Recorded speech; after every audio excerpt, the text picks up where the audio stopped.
எங்கே போயிட்டு வர? ஒரு வேலையாக போயிட்டு வரேன். திருட்டு வேலைக்கா? ஹாய் காய்ஸ், வெல்கம் டு உங்கள் நம்ம படம். ஸோ இன்றைக்கி நாங்கள் பார்க்க போகிறது Kara officer trailer direct by Vignesh Raja. எப்பவும் விக்னேஷ் தான் வருது. Vignesh Raja direct by Vignesh Raja. And இந்த படத்தில் வந்து தனுஷ், மமிதா பைஜூர், கே ரவிக்குமார், கருணாஸ் இப்போ நிறைய பேர் நடிக்கணும். ஸோ வாங்க எப்படி வரப்போகுது இந்த படம் வந்து பார்ப்போம். So Kara officer trailer directed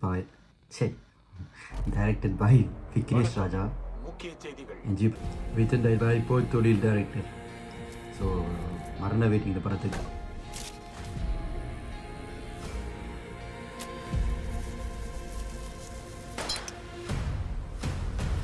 திங்கக்கிழமை ராத்திரி ஒரு பேங்க் கதவோட சுராஜ் உள்ள போய் திருடு இருக்கான். ஆனா அவன் அதோட நிறுத்தல. அடுத்த நாளே பட்ட பகல்ல இன்னொரு பேங்குக்கு போய் கொள்ளையடிச்சிருக்கான். அவனுக்கு ஏதோ அவசர தேவை இருக்கு. அவன் திரும்பி வந்தல எனக்கு சந்தேகமா இருக்கு. கேஸ் ரவிக்குமார் ஏன் அப்படி பேசுற? அவன் திருந்தி தான்டா வந்திருக்கான். எனக்கு பணம் வேணும். என் நிலைமை உங்களுக்கு புரியாது. அடுத்த மதுரையில் ஒரு ஓட்டு பிரிச்சு இறங்குறது தவிர வேற எந்த அளவும் தெரியாது எனக்கு. என்ன பண்ண சொல்றேன்? இல்ல, கண்டிப்பா திருடுவான். மீதி பணத்துக்கு என்னென்ன பண்ணுவ? எல்லா பக்கமும் போலீஸ் இருக்காங்க. சுராஜ் ஓட விடுறாங்க.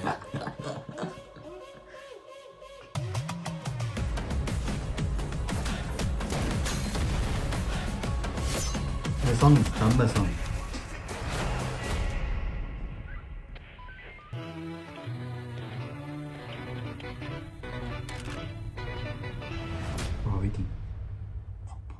ஸோ ட்ரைலர் செம்மையாக இருக்குது. ஸோ ஒரு செம்ம வைப், ஒரு ஐஸ் மாதிரி இருக்குன்னு நான் எதிர்பார்க்கல. ஒரு வில்லேஜ் ஐஸ் மூவி அண்ட் ஒரு வில்லேஜ் மூட், அதே நேரம் ஒரு ஐஸ் செட்டப் போட்டு எடுத்துருக்கணும். ஸோ இந்த கதையை பொறுத்த வரைக்கும் செம்மையாக இருக்குது, ஒரு வைப்பாக இருக்குது. ஸோ 30 ஏப்ரல் ஸோ இந்த படம் வருது. ஸோ எல்லோரும் போய் பார்ப்போம். அண்ட் லெட்ஸ் சி எப்படி இருக்குன்ட்டு. அண்ட் நீங்கள் நினைக்கிறீங்கன்னு கமெண்ட் சொல்லுங்கள். என்ன அடுத்த வீடியோவில் பார்ப்போம் guys.